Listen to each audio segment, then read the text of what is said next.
Assalamualaikum warahmatullahi wabarakatuh. Selamat pagi dan salam sejahtera bagi kita semua. Shalom, Om Swastiastu, Namo Buddhaya, salam kebajikan.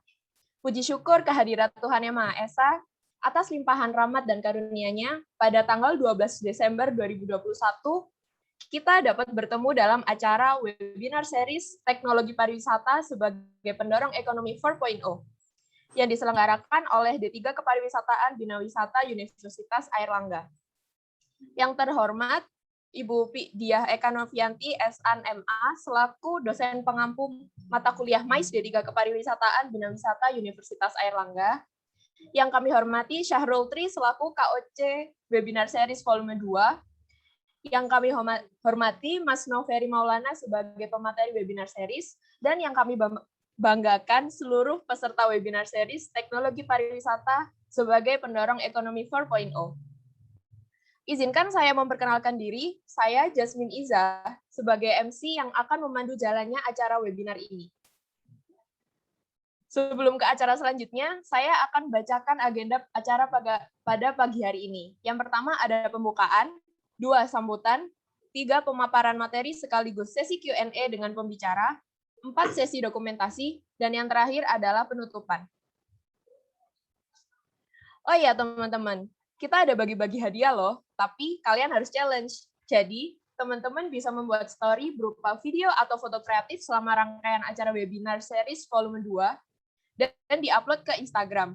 Terus, jangan lupa buat tag akun @semnaspar_uner dan juga tag akun @noverimaulana. Untuk informasi lebih lanjutnya sudah ada di grup webinar ya.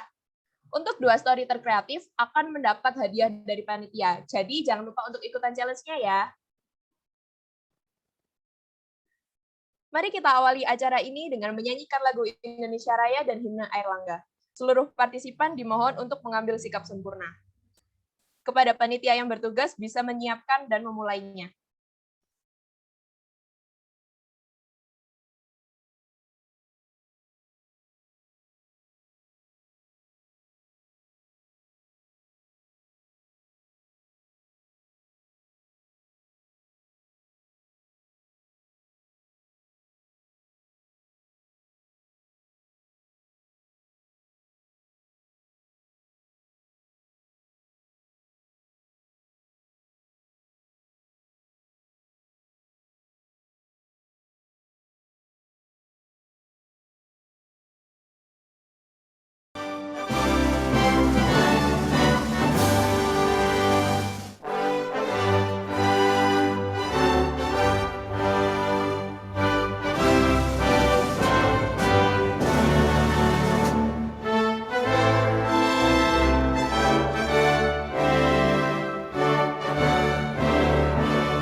Mari kita dengarkan Himne Airlangga.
Selanjutnya, mari kita dengarkan sambutan dari KOC Webinar Series Volume 2. Kepada Saudara Syahrul Tri dipersilahkan.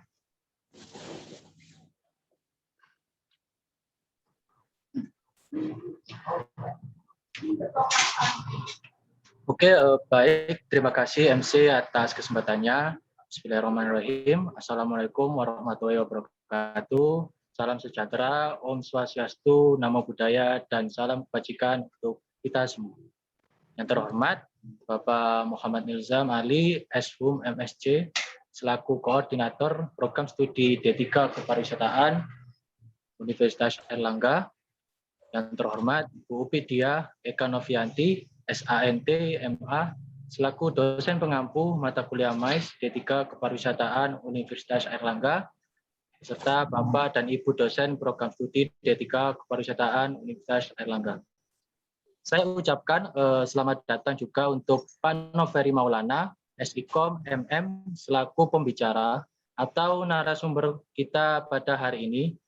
Dan juga tak lupa saya berterima kasih kepada seluruh peserta webinar yang telah sudi meluangkan waktunya meskipun dalam kondisi pandemi saat ini untuk menghadiri webinar nasional series volume 2 dengan tema Teknologi Pariwisata sebagai pendorong ekonomi 4.0.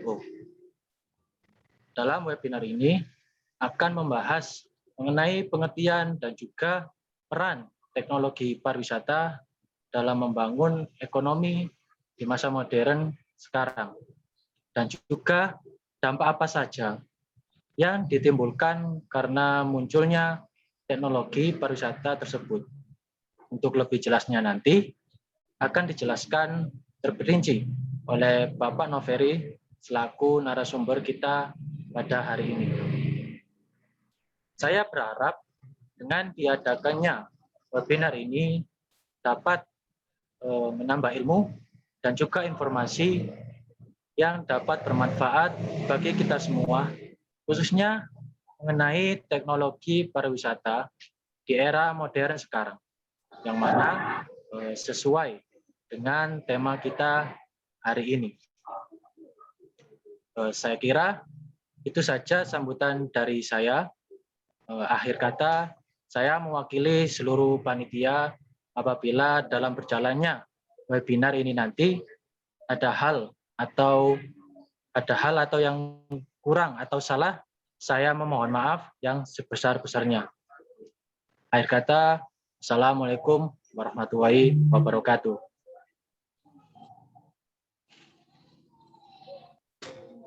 Demikian sambutan dari Ketua Pelaksana Webinar Series Volume 2 disampaikan terima kasih.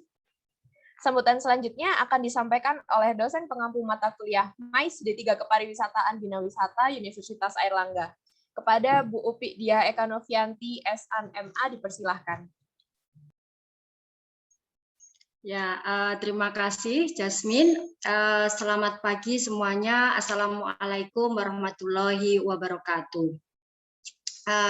Yang saya hormati, di sini sudah ada pembicara ya, Pak Noveri, begitu. Salam kenal Pak, selamat datang di Prodi D3 Kepariwisataan Bina Wisata Universitas Airlangga. Matur suwun sudah rawuh dan akan memberikan materi untuk kita semua terkait dengan peran teknologi dalam pengembangan pariwisata, begitu. Saya senang sekali hari ini bisa membuka acara webinar series yang kedua, ya. Kemudian nanti masih akan ada 2 webinar lagi, insya Allah minggu depan, begitu. Webinar series ini merupakan salah satu tugas akhir dari praktikum mata kuliah MAIS yang ada di D3 Kepariwisataan atau Bina Wisata Universitas Airlangga. Tema yang diambil pun juga beragam. Setidaknya ada 4 webinar series dengan tema yang terkait sekali dengan pariwisata dan perkembangannya. ya. Saya harapkan nanti teman-teman yang di sini mahasiswa ataupun kemudian juga peserta dari luar kampus, saya lihat ada beberapa berasal dari universitas lain begitu, mampu atau kemudian bisa menyerap atau kemudian mendapatkan dan meramaikan begitu ya diskusi terkait dengan tema teknologi dalam bidang pariwisata. Saya kira saya ucapkan selamat untuk teman-teman panitia pada webinar series yang kedua. Selamat berwebinar Ria, semoga acaranya sukses sampai nanti selesai dan kita bisa mendapatkan yang terbaik dan juga banyak manfaat dari webinar ini. Saya kira saya bisa akhiri prakata dari saya. Selamat webinar sekali lagi. Terima kasih. Assalamualaikum warahmatullahi wabarakatuh. Waalaikumsalam warahmatullahi wabarakatuh. Terima kasih atas sambutannya Bu Ufi. Ya. Sebelum ke acara selanjutnya, mari kita menyapa moderator yang akan memandu jalannya sesi penyampaian materi hingga sesi Q&A pagi ini. Sudah hadir di sini. Hai Kak Alma. Halo Kak Jasmine, terima kasih atas waktunya. Nah, Kak Alma ini merupakan salah satu mahasiswa D3 Kepariwisataan Universitas Airlangga. Baik, Kak Alma, untuk waktu dan tempat saya persilahkan.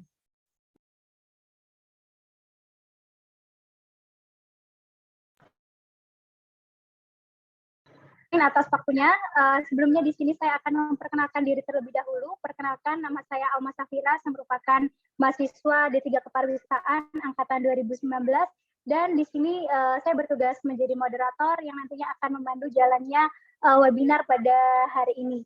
Nah, tentunya teman-teman sudah tahu ya, kira-kira topik seperti apa sih yang akan disampaikan pada webinar kali ini.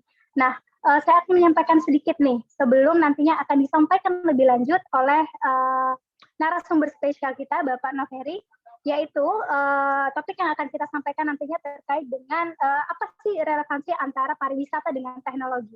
Seperti yang kita ketahui, bahwasalnya 2 tahun kebelakang kita telah dihadapkan dengan yang namanya pandemi. Dan atas hal itu membuat kita atau membuat para insan pariwisata terus berinovasi untuk terus menjalankan kegiatan-kegiatan pariwisata dengan pemanfaatan teknologi. Lalu bagaimana sih kegiatan lebih lanjut wisata dan teknologi ini? Langsung saja kita sapa ya narasumber spesial kita, Bapak Noveri. Selamat pagi, Bapak. Selamat pagi, Mbak Alma. Selamat pagi, Bu Upi. Selamat pagi, Mbak Jasmine, teman-teman semuanya. Salam kenal. Salam kenal, Pak. Bagaimana, Pak? Udah siap ya menyampaikan materi yang luar biasa hari ini? Waduh, saya udah berasa sidang tugas akhir ini ya. Siap nggak siap ini nih, di mana nih, Alma ya? Siap sekali, baik Pak. Oke, sebelumnya sebelum Bapak Noveri akan menyampaikan materinya, terlebih dahulu nih, baiknya kita mengenal beliau lebih dekat lagi. Bagaimana kalau kita membicarakan atau latar belakang beliau seperti itu. Baik, yang bertugas bisa disilakan.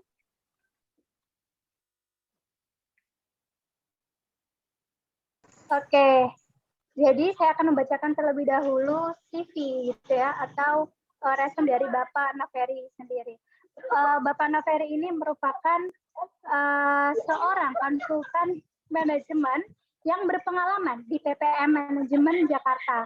Keahliannya di bidang pemasaran, komunikasi, riset konsumen, dan strategi manajemen membuat beliau dipercaya untuk memfasilitasi berbagai pelatihan manajerial untuk perusahaan swasta nasional dan badan usaha milik negara sejak tahun 2014. Kemudian dilanjut dengan latar belakang pendidikan beliau. Pada tahun 2006 sampai 2011 beliau merupakan lulusan dari Universitas Pajajaran, yakni Sarjana Ilmu Komunikasi.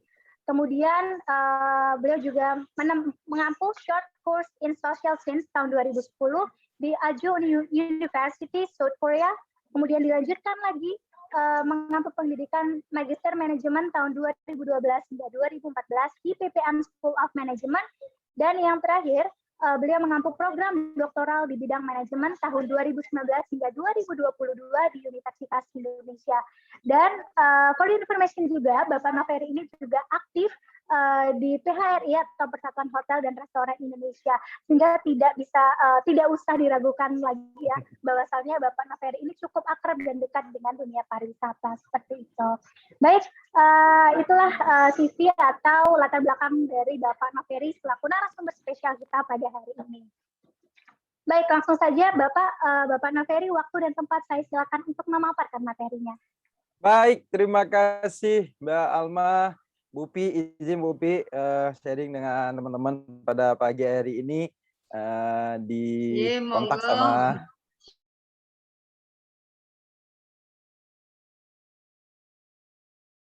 keren acaranya, dari eksternal juga banyak yang hadir.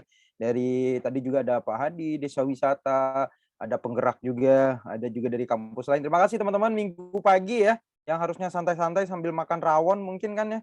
Nah, rawon ada yang malam-malam ya. Saya kalau Surabaya itu nyari rawon terus. Nah, dan malah kita pagi-pagi nih diajak nih sama teman-teman di 3 Kulisannya untuk bahas nih ya. Nah, jadi kalau minggu pagi itu topiknya nggak usah berat-berat. Nah, walaupun tadi Pak Ketua tadi bilang kan, Pak Ketua Panitia nih bilang, wah bagaimana integrasi teknologi di dalam dunia pariwisata menuju ekonomi 4.0 ya. Kayaknya itu udah kayak memang judul sidang akhir ya.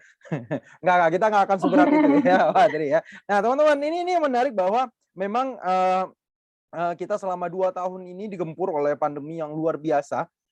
Dan ini yang juga kita perhatikan, saya juga bekerja sama dengan teman-teman di Satgas juga, kita lihat nih bagaimana kita mencari solusi untuk pengembangan pariwisata. Selain saya aktif juga di pengurus pusat PHRI, bantu-bantu Pak Haryadi Sukamdhani. Kebetulan Pak Haryadi ini adalah promotor S3 saya, Bu Upi. Jadi Ketua PHRI adalah kopromotor dari riset saya. Riset saya kebetulan mengambil pariwisata, bagaimana menghubungkan bisnis dan pariwisata. Saya di bidang hospitality, terutama ini riset S3 saya, dan kopromnya salah satunya adalah Pak Haryadi Sukamdhani yang juga Ketua PHRI. Ini kenapa saya cukup dekat juga dengan PHRI dan juga terlibat lah. Selain itu saya juga di pengurus pariwisata halal. Saya di Sekjen Pariwisata Halal Indonesia sama Pak Rianto Sofyan, yang juga kita menggait isu waktu itu bagaimana kita membuat nih pariwisata halal ini bukan eksklusif ya, bukan islamisasi sebuah destinasi wisata, tapi kita bagaimana kita memberikan added value. Kan di dalam hospitality itu kan apa sih, ada added value. Contohnya added value-nya apa? Kalau kita misalnya serving orang yang vegan, nah berarti kan kita juga menghadirkan makanan-makanan yang vegetarian kan buat mereka gitu. Nah sama juga kalau yang orang muslim, berarti kita menghadirkan masakan yang halal kan, itu prinsipnya, itu yang kita kampanyekan gitu Bapak Ibu teman-teman. Walaupun di luar sana ditarik jadi politik dan kiri kanan bahwa wah buat apa nih pariwisata halal dan macam-macam, prinsip enggak seperti itu. Pariwisata itu kan universal, buat sampai saja, sehingga saking universalnya bahwa kita harus mengapresiasi orang yang datang wisata ini beragam gitu ya. Nah, beragam. Contohnya apa yang kita campaign apa? Ya kalau memang pariwisatanya kita ingin menarget orang-orang bervariasi, maka kita kenali konsumen. Kebutuhan konsumen itu apa? The more you know about your customer, the more you can serve them better. Nah, dari situlah nanti customer satisfaction itu akan muncul. Ini kalau orang bisnis bicara gitu kan ya. Kenapa? Kalau customer yang satisfied, pasti dia akan balik lagi kan ya. Kalau konsumennya itu puas, kalau konsumennya itu senang dengan apa yang experience-nya, pasti dia akan balik lagi, purchase intention. Bagaimana kita revisit intention-nya nanti. Nah, ini kalau orang-orang hospitality itu pasti akan sangat familiar dengan itu, purchase intention, bagaimana dia revisit intention, bagaimana dia kemampuan word of mouth dan lain-lain. Nah, hari ini topiknya menarik nih, diberikan oleh panitia. Saya menggali-gali lagi apa yang harus saya bahas nih ya. Nah, bagaimana peran teknologi? Wah, ini diberi kantor oleh panitia dan lumayan menguras energi. Nah, sehingga kita bagaimana mengintegrasikan bagaimana teknologi pariwisata menuju industri 4.0 ya. Nah, tidak hanya secara ekonomi secara luas, saya coba spesifikkan industri 4.0 itu apa, bagaimana mengembangkannya. Sehingga saya tarik lagi buat teman-teman adalah cara kita untuk menghadapi itu, yaitu dengan adaptasi pola pikir dalam pengembangan bisnis pariwisata yang dinamis, ya. Ini yang harus kita perhatikan. Nah, tadi saya lihat ada teman-teman juga dari Udayana, teman-teman dari Bali, bahwa apa? Selama ini jangan-jangan kita pikir dunia pariwisata nih teman-teman di Bali, beberapa kali saya juga sharing, saya bilang, jangan-jangan selama ini kita terlalu nyaman. Wah, kita udah keren banget pariwisata di Indonesia, orang datang. Ketika datang pandemi ini kita kaget semuanya ya. Nggak ada, belum pernah kita gitu ya. Nah, dulu bahkan bom Bali aja dampaknya kan nggak selama ini gitu ya. Nah, langsung kita reboundnya cepat gitu teman-teman. Nah, ada kejadian teroris yang lain-lain. Nah, kita bisa rebound cepat. Tapi dari pandemi ini sudah 2 tahun teman-teman. Sudah 2 tahun dari kejadian dari November 2019 di China. Dan sampai sekarang dampaknya masih berasa. Ini kan sangat luar biasa teman-teman. Ini yang kita perhatikan bersama-sama ya. Nah, challenge-nya tentu banyak hotel dan restoran yang harus merumahkan karyawan, banyak yang kolaps, banyak data sekali ya. Tadi di grup juga kita sangat concern untuk itu, dan kita lihat bagaimana dampak pandemi yang teman-teman karyawannya harus dirumahkan. Ada sebagian yang harus pivot strategi, mengubah strateginya. Yang kemarin travel agent, teman-teman saya yang travel agent tuh kita lihat tiba-tiba jualan madu, jualan frozen food, ya kan? Nah, jualan ada yang booking cafe, salah satu teman juga pengurus PHRI dan PPH di Lombok itu, yang awalnya travel agent, yang biasa bawa tamu dari luar negeri, ya selama pandemi ini kan nggak ada tamu dari luar negeri yang datang. Akhirnya apa? Mereka buka kebun kopi dan malah ekspor kopi gitu ya. Jadi ekspor kopi jadi luar biasa juga dia gitu. Malah tamu-tamu yang selama ini dia kenal itu akhirnya buka bisnis baru, pivot strategy teman-teman. Ini tantangan kita ya. Jadi kita nggak hanya melihat pandemi ini memang berdampak pada semua bagian, tapi yang harus kita perhatikan adalah bagaimana respon kita masing-masing. Ada yang memang gulung tikar jadi hilang dari peredaran, ada juga. Kita kasihan sekali gitu ya. Dulu beberapa travel agent yang nggak bisa bangkit lagi dan nggak bisa berkembang lagi dan nggak ada pivot strateginya, akhirnya ya benar-benar hilang gitu. Nah, itu sangat kita sayangkan gitu ya, dan kita sudah berupaya membuat berbagai macam diskusi, kita coba cari literasi tentang pengembangan bisnis dan lain-lain, itu coba kita kembangkan selalu, teman-teman. Nah, ini salah satu riset saya yang dimuat di UNER juga, di Jurnal Ekonomi Bisnis Islam di jurusan Ekonomi Islam ya, kalau nggak salah di UNER. Salah satu riset saya bagaimana tentang hotel ya, dengan hotel syariah waktu itu perkembangannya dihubungkan dengan COVID-19 pandemik. Salah satu yang menjadi isunya teman-teman, ini nggak hanya hotel syariah, semua hotel, semua konsumen kita, para turis-turis wisata, turis domestik dan mancanegara, sekarang orang melihatnya apa? Hygiene, ya kan? Kebersihan. Padahal dulu kan kita udah diamanatkan oleh para tetua-tetua kita, para senior-senior kita, bahwa kebersihan itu kan bagian dari kehidupan kita. Orang Indonesia itu kan gemah ripah jinawi katanya ya.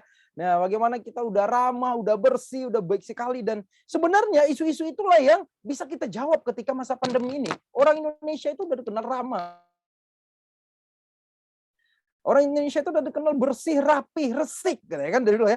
Nah, itu kalau kita tekankan, ini menjadi keunggulan kita di masa pandemi ini, teman-teman. Bagaimana kita bangkit dunia pariwisata di masa pandemi ini, kawan-kawan. Nah, kita lihat UNWTO, United Nations World Tourism Organization, badan organisasi dari di bawah PBB, teman-teman, melihat bahwa dampak pandemi ini luar biasa nih. Ini International Tourist Arrival berdasarkan benua-benua.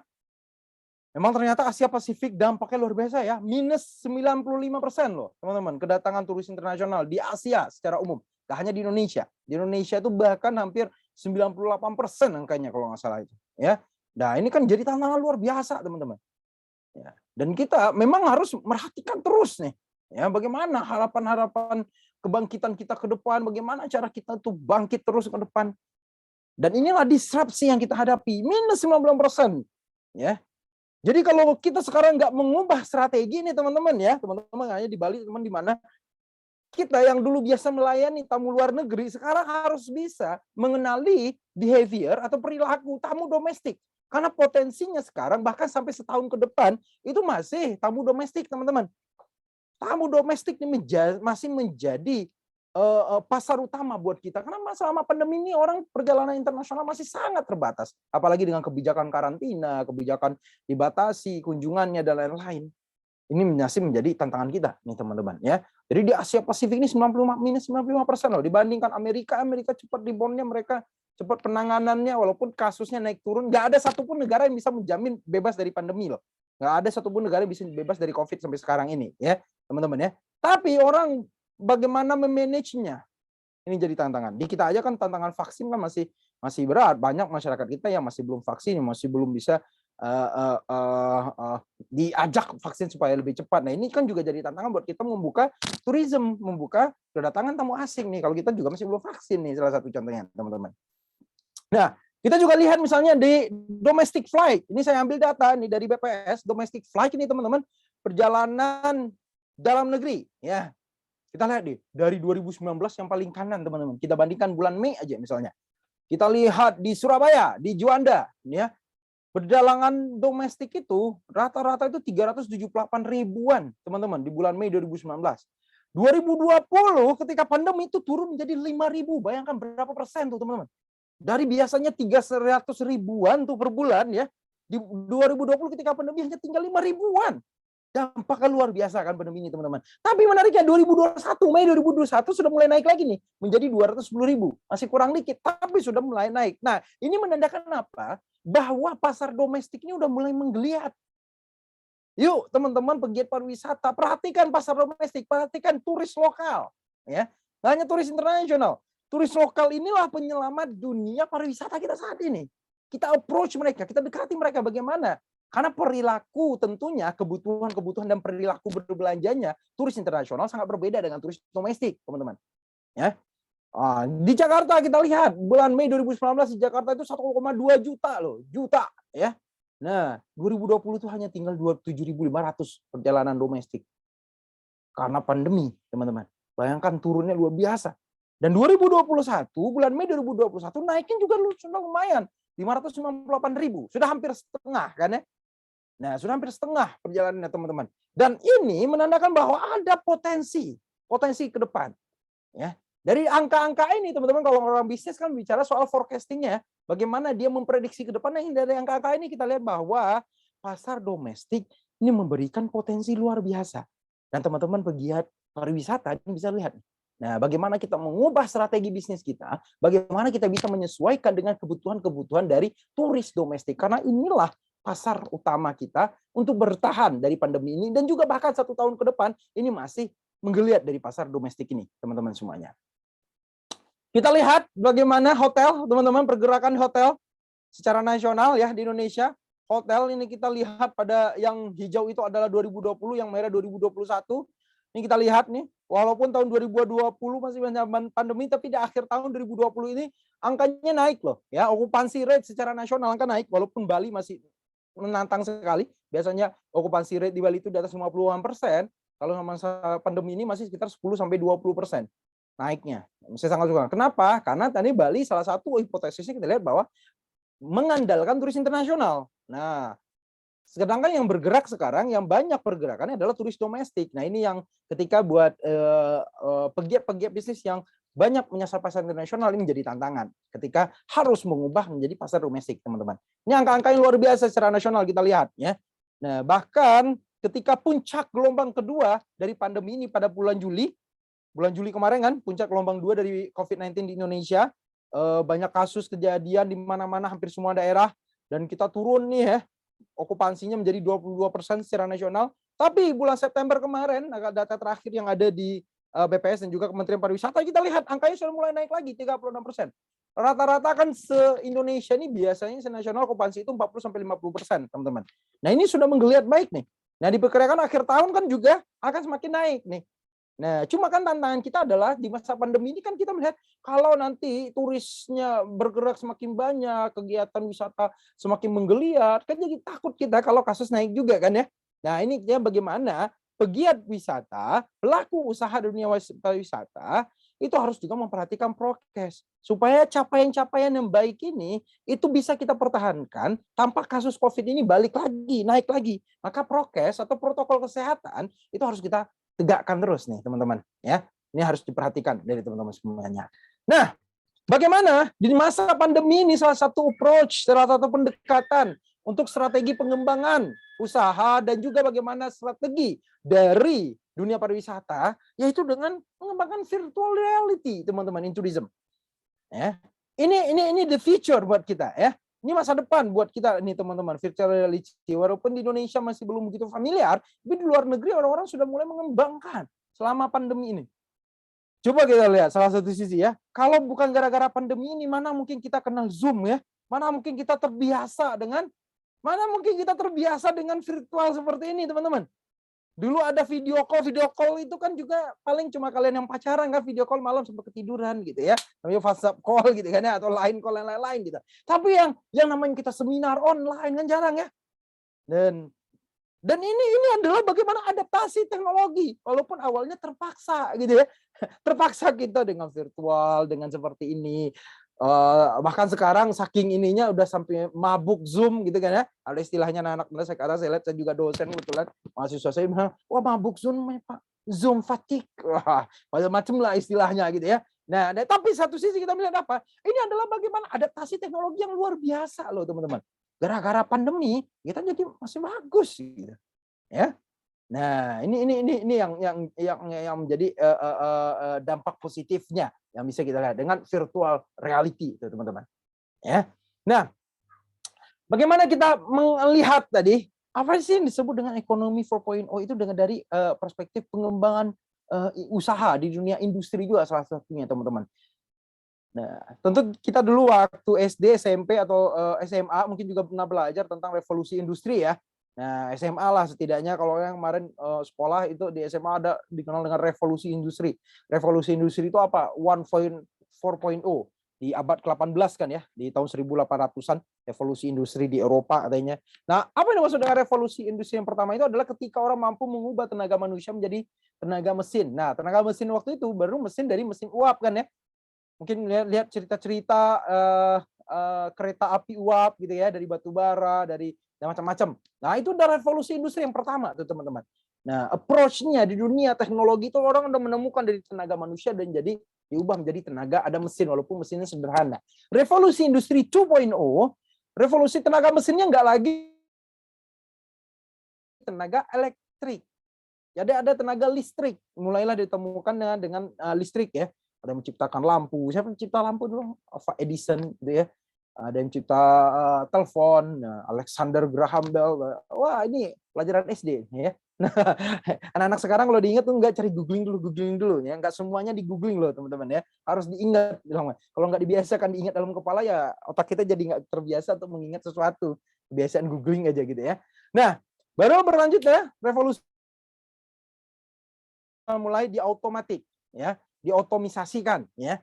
Nah, udah ada mulai istilah mesin elektrik yang ada komputer secara sederhana. Nah, pabrik-pabrik sudah produksi secara massal, sudah banyak, sudah tenaga kerja nggak lagi tenaga kerja kasarnya nggak lagi banyak dibutuhkan. Nah, sekarang kita berada di revolusi industri 4.0, teman-teman. Di 4.0 itu apa? Nggak lagi berbicara soal komputer yang mengubah mesin, ya, yang mengubah pekerjaan orang jadi manual menjadi mesin. Teknologi, teman-teman. 4.0 itu adalah kita berbicara soal IoT, Internet of Things. Nggak lagi hanya menghubungkan, membuat sistem secara mekanik, secara operasionalnya, tapi sekarang intelijensinya juga sudah dikembangkan, teman-teman. Kalau dulu komputernya hanya bekerja sesuai instruksi, sekarang komputernya juga diberikan kepintaran kan ya. Ini disebut dengan artificial intelligence.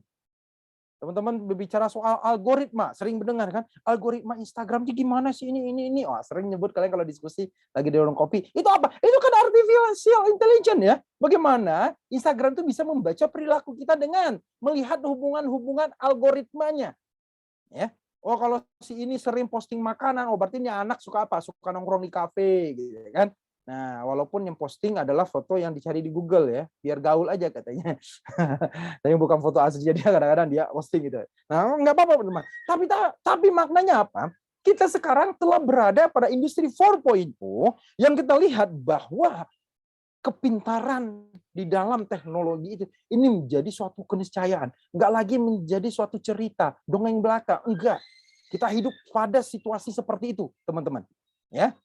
Dan inilah yang kita pelajari. Bagaimana teman-teman mempelajari machine learning, bagaimana teman-teman mempelajari algoritma, bagaimana teman-teman mempelajari coding dan lain-lain. Inilah menjadi kuncinya ketika kita memahami pengembangan teknologi. Dan itulah yang kita tarik ke dunia pariwisata, teman-teman. Virtual reality tadi di dalam dunia pariwisata itu adalah bagaimana pengejawantahan dari industri 4.0. Mark Zuckerberg beberapa minggu yang lalu melahirkan metaverse ya. sebagai apa? Sebagai induk grupnya dari Facebook, WhatsApp dan lain-lain. Dia bikin metaverse. Apa yang dikumandangkan oleh Zuckerberg pada waktu itu bahwa kita masuk kepada dunia virtual reality. Orang nggak lagi nulis status, nggak lagi nulis posting dan lain-lain, tapi kita sudah masuk kepada apa? Kita bertemu dari satu orang dengan orang lain dengan jarak yang terpisah, tapi kita berada dalam satu ruangan. Teknologi hologram yang dulu biasa kita lihat aja di TV-TV ya, di film-film MI6, di Kingsman dan lain-lain gitu ya. Nah itu kan hanya cerita film, tapi sebentar lagi itu akan dibuat nyata. Teknologi hologram di rumah sekarang akan dibuat secara murah. Bisa aja nanti diarahkannya dari Mas Zuckerberg, teman-teman, kita WhatsApp call nggak lagi pakai HP tapi pakai kacamata VR, kita langsung kayak ngobrol di dalam ruangan. Itu yang disasar. Itu yang diharapkan nanti perkembangannya oleh metaverse-nya Mark Zuckerberg, teman-teman. Dan itulah makna dari industri 4.0. Bagaimana artificial intelligence tadi, Internet of Things, masuk ke dalam kehidupan kita, masuk ke dalam aktivitas sehari-hari kita, dan itu bisa diakses secara murah dan mudah. Dan bayangkan, kalau kecanggihan itu bisa kita bawakan ke dalam dunia pariwisata. Jangan-jangan orang nanti pergi ke Bali tanpa harus ke Bali. Wah, gitu kan? Liburan ke Bali gitu ya, tapi tanpa harus ke Bali gitu. Dengan pakai virtual reality udah merasakan dibuat lagi ruangannya nanti yang juga bisa merasakan angin berembus gitu ya. Nah kan bagaimana orang menghidupkan? Gak hanya 4D, 5D gitu. Ya. Nah, jadi kita benar-benar merasakan. Jadi perkembangan teknologi ini adalah menjadi suatu keniscayaan, teman-teman. Kita nggak bisa antipati. Kita harus bisa beradaptasi. Nah, walaupun berproses nih. Bukan serta-merta kita langsung merubah virtuality yang lain-lain, yang enggak juga gitu, teman-teman. Pasti berproses seiring dengan literasi teknologi yang diadaptasi oleh masyarakat kita di Indonesia, teman-teman. Nah, kita hidup sekarang ini, teman-teman, we don't go online, but we live online. Kita nggak hanya sekarang pergi online, tapi kita hidup di dalam dunia online tersebut. Ya, Google sempat melakukan riset, teman-teman. Rata-rata manusia zaman sekarang ya, yang terbiasa mengakses teknologi, kita setiap harinya itu mengakses ya, berinteraksi dengan teknologi, dengan jaringan internet itu lebih dari 150 kali per hari. Bayangkan, kita bangun pagi aja yang dilihat dulu yang pertama apa? HP kan ya. Nah, bukannya atau yang muslim bukannya sholat subuh dulu, tapi HP dulu dicek gitu ya. Alasannya apa? Lihat jam. Lihat jam dulu gitu ya. Tapi habis lihat jam pasti buka chat, ya kan? Nah, entah Line kah, entah WhatsApp, entah apa, pasti itu dulu yang dicek. Nah, ini akan merubah perilaku, teman-teman. Teknologi sudah merubah perilaku. Dan itu yang harus kita adaptasikan di dunia pariwisata juga. Bayangkan ada tempat lokasi wisata yang wifi-nya jelek gitu ya. Gimana orang mau bisa datang sana gitu? Wifi itu nggak lagi menjadi additional service, tapi menjadi main service. Ya. Ada tempat wisata yang sinyalnya jelek, wifi-nya jelek, itu jadi nggak menarik nih buat anak-anak muda yang sekarang. Walaupun katanya kita ke tempat wisata itu mau escape, mau lepas dari rutinitas, tapi tetap aja nyari wifi gitu kan ya. Kenapa? Wifi itu is a part of the life. Nah, 150 kali per hari itu kita berinteraksi dengan dunia internet, teman-teman, dengan dunia online gitu. Nah, bayangkan tuh, teman-teman, ya. Kita adaptasi kita dengan teknologi harus lebih ditingkatkan, harus dikuatkan. Dan kita lihat dari data dari We Are Social, teman-teman, dari Hotsuite, teman-teman, total populasi kita 275 juta lah se-Indonesia ini, ya, teman-teman ya. Tapi mobile connection kita 345 juta. I repeat it again, ya kan? Total populasi kita 275 juta, tapi total koneksi internet kita 345 juta, teman-teman. Ini berarti apa? Jumlah HP yang beredar lebih banyak daripada jumlah manusianya di Indonesia. Ya. Nggak salah kalau satu orang punya 2 HP kan ya. Sering kita lihat kan ya. Jangankan dulu yang punya 2 HP itu direktur perusahaan ternama kan ya. Sekarang aja mahasiswa tahun kedua udah punya 2 HP. Ini buat gebetan 1, ini buat gebetan 2, Bang, katanya. Ketika ditanya ya, ini buat si Wati, kalau ini buat si Susi, gitu ya kan. Jadi mau dikontak tuh beda-beda HP, Bang, gitu ya. Nah, mau pacaran yang mana, pakai HP yang mana. Nah, ini menandakan apa, teman-teman? Satu sisi, ya itu salah dia lah ya, menggunakan teknologi dengan cara yang buruk tuh. I don't care, gitu ya kan. Tapi ini menandakan kita apa, teman-teman? Bahwa perkembangan teknologi di Indonesia ini menjadikan potensi luar biasa nih. dalam dunia bisnis. Orang bisnis kan lihat ini perkembangan luar biasa loh. Jumlah HP-nya lebih banyak loh daripada jumlah orangnya di Indonesia. Maka tuh teman-teman ya, dikit-dikit orang Indonesia sempat viral kan. Dikit-dikit orang Indonesia tuh langsung trending topik dari Indonesia tuh gampang banget. Kenapa? Karena jumlah account di Indonesia tuh banyak banget. Bahkan ada istilah teman kita yang punya account lebih dari 10, dia jadi apa? Ternak account, ya kan? Ada kan ya teman kita yang punya pegang lebih dari 10 gitu. Ini ternak account.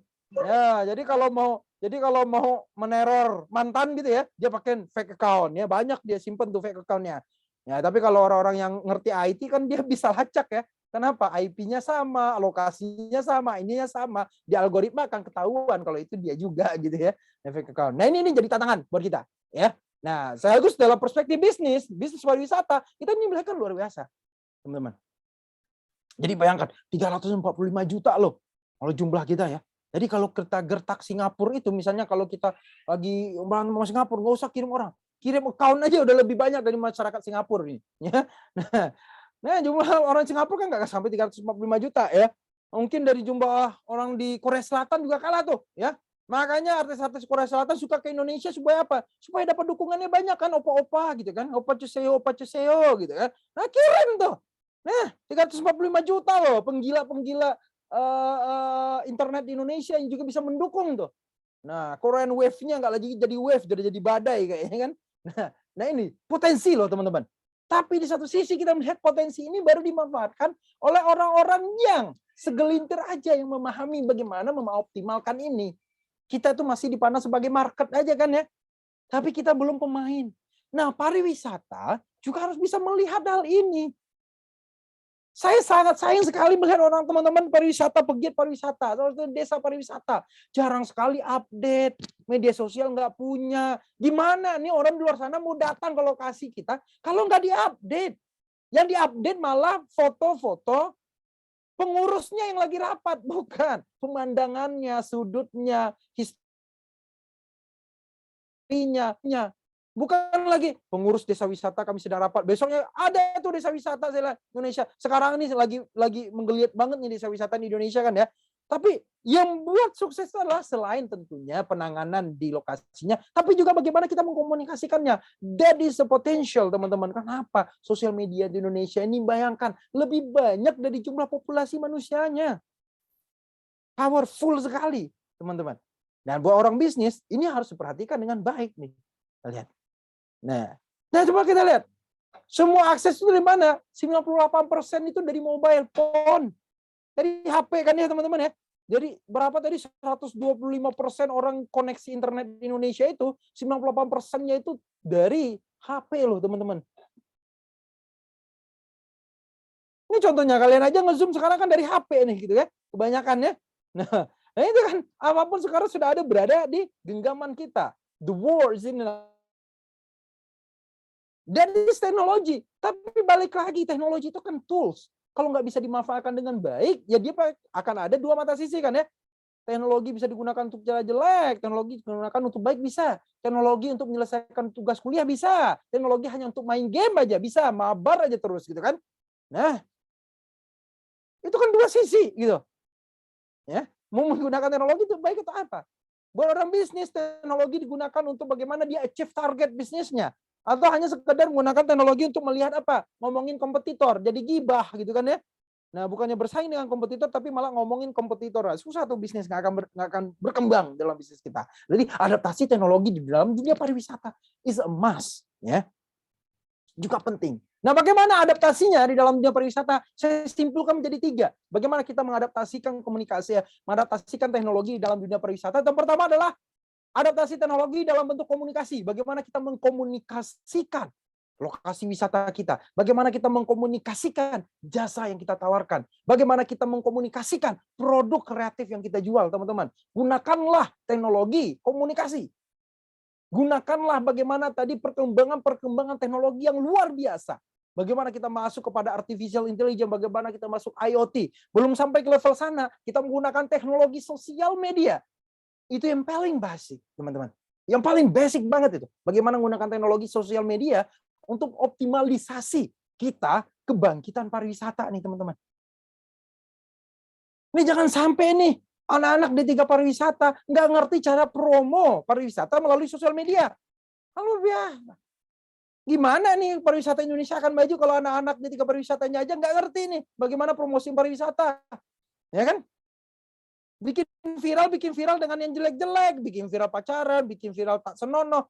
Bikin viralnya itu yang positif. Bagaimana pariwisata Indonesia bisa maju. Hai guys, hidden gems nih. Wah, kan hidden gems ada lokasi bagus nih. Kenapa bagus? Nah, bikin video TikTok kan cara menuju lokasi wisata ini, cara ini. Kan luar biasa. Kalau dibuat nih aplikasi teknologi, ya. Jadi kalau kegiatan selanjutnya dipelopori oleh D3 Pariwisata Uner ini sangat luar biasa nih. Bagaimana kita bikin konten promosi pariwisata melalui sosial media itu keren. Ya. Jangan hanya bikin konten goyang-goyang nggak jelas gitu kan ya, tapi goyang-goyang tapi ada makna gitu. You give something to the society, teman-teman. Nah, jadi adaptasi teknologi di dalam komunikasi. Yang kedua adalah adaptasi teknologi di delivery-nya.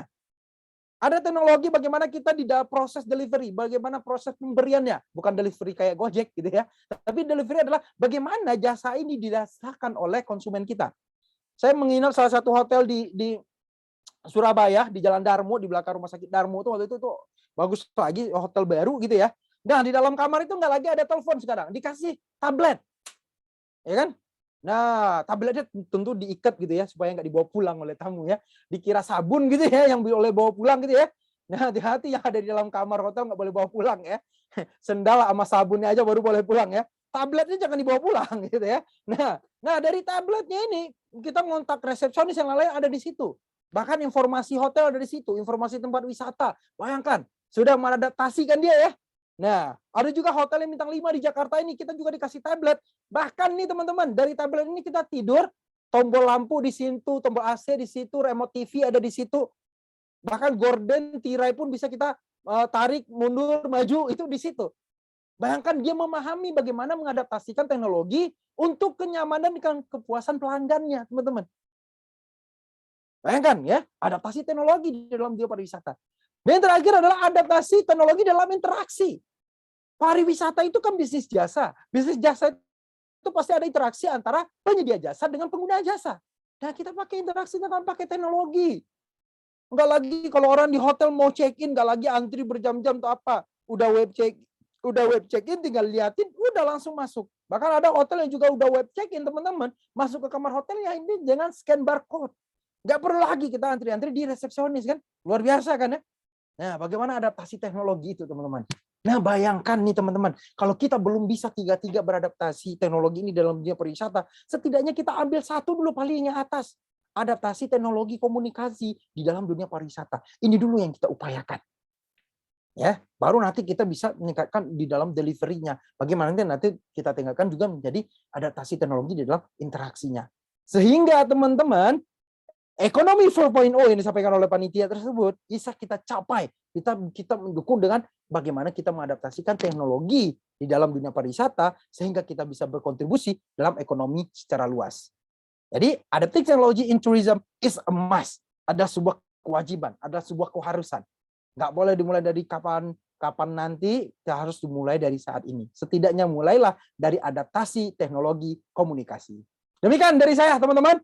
Boleh kalau ada pertanyaan dan diskusi, silahkan bisa kita bahas bersama-sama, lebih ngobrol yang tadi hanya pemantik-pemantik sebelum kita berdiskusi lebih lanjut. Terima kasih. Silakan Mbak Alma, boleh dilanjutkan. Wah, luar biasa nih materi yang disampaikan oleh Bapak Noveri ya. Tentunya sangat menarik banget dan salah satu hal yang membuat saya cukup kayak, oh iya ya tersadar itu ketika Pak Noveri bilang bahwasannya teknologi 4.0 ini merupakan kan beyond the teknologi gitu. Jadi kayak wah realize banget nih ternyata memang sekuat itu teknologi. Terutama juga seperti kita tahu bahwasannya pariwisata sendiri memang butuh tuh yang namanya teknologi sebagai salah satu hal yang bisa mensupport sektor pariwisata lebih dari sekedar sektor yang dimana biasanya orang-orang tahu harus datang ke tempat, kemudian memesan secara langsung di tempat dan sebagainya. Karena memang ternyata sekuat itu pengaruh teknologi di sektor pariwisata seperti itu. Oke, gimana kalau kita langsung ke sesi tanya jawab aja nih, Pak Noveri? Oke, mungkin Untuk teman-teman atau peserta yang ingin bertanya bisa raise hand atau mengetikkan pertanyaannya di room chat seperti itu.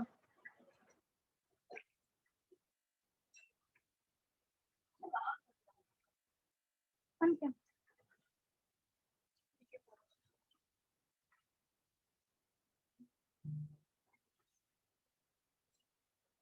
Oke, sambil menunggu peserta yang bertanya secara langsung gitu ya. Seperti yang saya bilang sebelumnya Pak Noveri, bahwasalnya sebelumnya kita di link pendaftaran sudah menyertakan pertanyaan-pertanyaan apa sih yang menjadi kebingungan teman-teman nih sehingga berniat untuk join di webinar kita. Saya sudah menyiapkan 3 pertanyaan dari teman-teman yang sebelumnya sudah diajukan Pak Noveri. Saya sudah memilih sih 3. Bagaimana kalau saya bacakan satu dulu ya Pak ya? Oke, silakan. Oke, salah satu pertanyaannya seperti ini Pak. Apakah pariwisata berbasis teknologi akan memangkas kesempatan pekerjaan untuk sumber daya manusia yang ada? Seperti itu Pak. Oke, ini menarik sekaligus sensitif. Nih ya, Iya. bagaimana Iya, wisata teknologi. Nah, yang saya lihat adalah bagaimana kita pengembangan teknologi. Untuk di Indonesia sendiri kita masih melihat bahwa teknologi itu masih bersifat supporting ya dalam experience pariwisata secara umum. Bahkan di dalam ada hadirnya virtual reality pun teman-teman ini tetap bisa menutup dalam semua aktivitas pariwisata. Tapi satu sisi kita melihat bahwa teman-teman setiap ada perkembangan teknologi pasti juga ada yang tertinggal ya. Ketika dulu lahirnya teknologi kamera di dalam HP, nah kamera ini kamera digital juga sudah mulai berkurang kan ya. Nah, kita tarik lagi ke belakang ketika hadir kamera digital, kamera yang ada filmnya dulu ya, itu hilang kan ya. Yang ada roll film, mungkin anak-anak zaman sekarang nggak sempat lagi ya, yang analog tuh ya, kamera analog yang ada roll filmnya itu nggak ada. Pasti di setiap perkembangan teknologi teman-teman ada hal-hal atau ada pihak-pihaknya pasti yang akan dirugikan, itu pasti ya. Nah, setiap ada perkembangan teknologi itu ada profesi baru. Ketika ada muncul ya kan profesi tukang pos hilang kan ya, ada lagi kan sudah mulai berkurang. Nah, pasti ada berkurang, tapi ketika teknologi e-commerce meningkat, muncul lagi profesi kurir ya kan. Nah, pasti ada dua sisi teman-teman, nggak mungkin nggak ada. Nah, ketika menjawab apakah ke depan teknologi di dalam pariwisata ini juga akan bisa dalam tanda kutip menghilangkan beberapa profesi-profesi, bisa jadi ya. Nah, cuma kita melihat waktunya ini kan prosesnya akan panjang. Karena apa? Karena orang wisata dengan virtual reality itu belum 100% akan muncul sekarang, teman-teman. 100% langsung pindah. Se-virtual reality-nya pun kita misalnya nonton Bali gitu, jalan-jalan ke Bali ya. Tapi once in our lifetime pasti pengen juga dong menginjakkan kaki di Balinya gitu. Iya, benar-benar sekali, Pak. Keren-keren apanya pun kita nonton vlog orang jalan-jalan ke Korea, pasti once in your lifetime pengen banget kan? Main ke Namsan Tower gitu ya, main ke ke Dongdaemun gitu kan, nah main lagi ke Nanya Island udah pernah semuanya. Ya iya, pasti dong kita semua itu. Nah sekarang yang menjadi fokus kita dulu adalah yang level satunya dulu, bagaimana kita mengadaptasikan komunikasi ya, teknologi komunikasi di dalam dunia pariwisata. Karena level itu aja kita belum optimal. Jangan sampai kita ke level sampai yang virtual reality-nya nanti gitu ya, perkembangannya gitu ya. Tapi bagaimana kita mengadaptasikan teknologi komunikasi di dalam dunia pariwisata kita, ini dulu yang kita kejar. Dan sampai 5 tahun ke depan nggak akan menghilangkan pekerjaan secara banyak gitu teman-teman ya. Yang menghilangkan pekerjaan itu bukan teknologi, pandemi gitu ya. Nah, pandemi yang menghilangkan pekerjaan ini jadi tantangan bagi kita. Tapi ada kesempatan kita buat maju, kita bangkit, kita kembangkan lagi gitu. Baik, karena memang mau sehebat apapun teknologi, tetap yang namanya tenaga manusia atau sumber daya manusia sendiri itu sangat dibutuhkan ya Pak ya. Pasti ada. Iya, pasti ada, mungkin bentuknya akan berbeda ya. Sehingga mungkin kita akan bilang ini akan hilang. Enggak, bentuknya mungkin berbeda. Maka kita harus selalu berinovasi. Di dalam dunia pariwisata pun kita juga harus inovasi. Ya, kita berinovasi bagaimana kita mengembangkan. Gitu, Alma. Ya, baik. Terima kasih, Pak. Ke pertanyaan selanjutnya ya, Pak. Pertanyaan kedua ini, peran digitalisasi dalam aspek pemasaran pariwisata di Nusantara itu menurut Pak Naferi itu seperti apa? Nah, pemasaran. Nah, inilah tadi pemasaran. adaptasi teknologi pemasaran. Semua destinasi wisata harus punya nih, nggak hanya akun dan sosial medianya, tapi juga harapannya itu punya website. Punya website itu apa? Website itu kan sama kayak rumah, ya. Orang jadi secara virtual ini, secara dimanapun orang berada, orang kan pengen cari tahu dulu dong, ya. Desa wisata apa? Nah, kita munculkan informasi. Bayangkan sekarang orang sebelum berangkat sesuatu, nggak jangan orang dek. Kita sebelum sesuatu pasti kita googling dulu kan ya. Ya, mau ke Surabaya pasti kita dong. Saya aja yang udah sering ke Surabaya, pasti aja tetap saya cari tuh. 10 tempat makan enak Surabaya misalnya kan. Nah, 10 lokasi makan enak di Semarang. Nah, pasti googling dulu dong. Nah, mana yang belum ya gitu ya. Bayangkan teman-teman, kita punya lokasi wisata, kita punya restoran, kita punya hotel, kita punya desa wisata, kita punya taman yang kita bisa jual untuk tempat wisata. Tapi itu nggak muncul, ya. Kan di Facebook, di IG, ya di googling aja kan belum langsung dia merefer ke IG sama Facebook.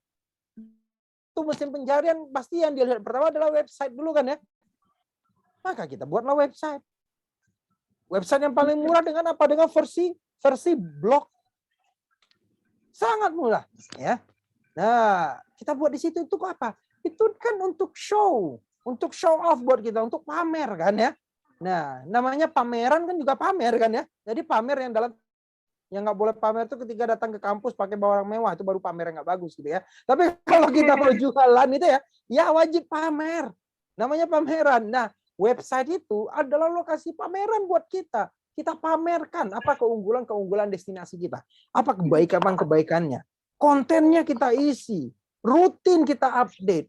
Sehingga orang yang baru ingin loh, masih mencari-cari informasi tentang kita. Nah, kita juga bisa jadi tahu. Bayangkan kalau konten kita di dalam website, di dalam medsos kita, itu menarik. Fotonya estetik gitu ya. Nah, foto estetik kan nggak harus pakai kamera mahal. Kita bisa bikin foto estetik. Yang penting apa? Kita tahu angle-nya. Kita tahu sudut cara mengambilnya. Kita bikin makanan biasa aja, kita bisa bikin foto estetik sehingga orang jadi juga lapar ketika lihat makannya kan. Nah, bagaimana sudut angle fotonya? Ya, Pak, ya? Benar, Alma. Nah, konten itulah nanti. Iya, ketika orang Google nih, orang cari tentang informasi desa wisata, lokasi wisata kita, restoran kita, hotel kita, orang pasti akan langsung tertarik sehingga orang mau beli, orang mau datang ke tempat kita. Jadi harus ya menggunakan teknologi digital untuk aspek pariwisata. Kalau nggak bisa dibilang harus, wajib gitu ya. Kalau nggak dosa. Nah, sampai udah kayak gitu tuh gimana tuh? Nah, makanya kita juga harus pelajari nih teman-teman penggerak pariwisata nih. Pelajari bagaimana kita mengoptimalisasikan teknologi digital untuk memasarkan. Kita pelajari teknik copywriting. Copywriting itu apa? Bikin captionnya bukan hanya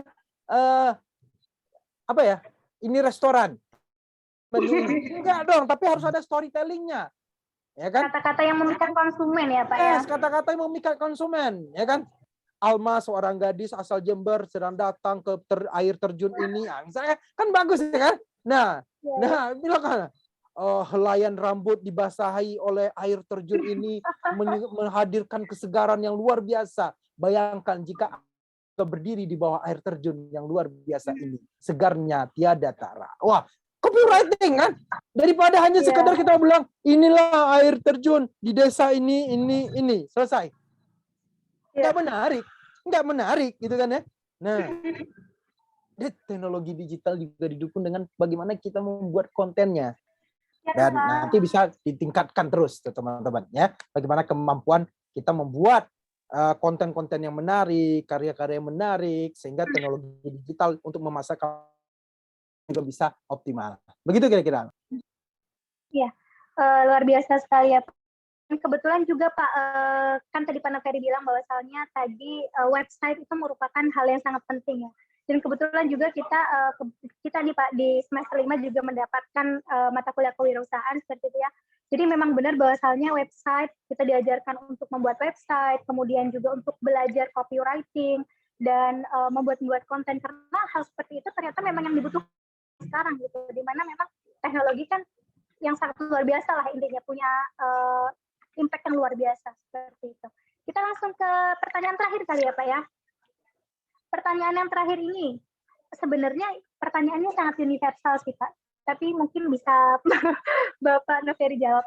Seberapa pengaruhnya sih dunia teknologi terhadap dunia pariwisata itu? Jadi mungkin lebih ke relevansinya, karena mungkin orang akan berpikir kok pariwisata digabung-gabungkan sama teknologi seperti itu Pak.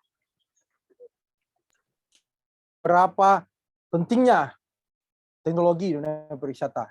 Mungkin yang dimaksud teknologi dia ada gitu ya, apa gitu. Simpelnya ini sekarang. Alma kalau nyari hotel atau Jasmine atau teman-teman yang lain deh, nyari hotel, nyari informasi tentang hotel itu di mana sih? Google. Google kan? Teknologi kan ya? Traveloka. Nah, Iya, Traveloka kan? Bayangkan dulu kalau nggak ada Traveloka, nggak ada tiket.com, kita mau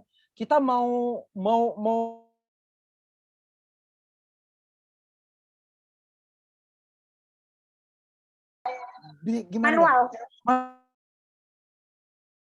Ini kan harganya tulis dulu kertas mana yang murah kan? Dan sekarang hadirlah teknologi. Teknologi disebut dengan OTA, Online Travel Agent, Traveloka, tiket.com, booking.com, TripAdvisor, dan lain-lain.